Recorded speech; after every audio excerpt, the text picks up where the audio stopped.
in Site Admin. On the Site Reports page, you can access the AI Suggestions Reporting dashboard. In the Overview tab, you can find a report that identifies learners at risk of not completing their enrolled courses on your LMS. Learner profiles are monitored for various risk factors. Based on how many of these factors a learner displays, they will be categorized as low, medium, or high risk. In addition to a learner's risk level, the report gives an indication of which risk factors a learner profile displays, and then provides a dynamic suggestion on how to reduce this type of risk in your courses.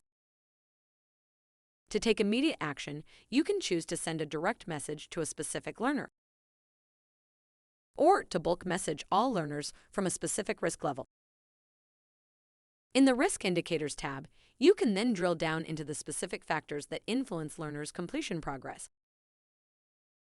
Here, a separate report for each risk factor provides deeper insights into the specific areas that learners are struggling with and allows for targeted intervention.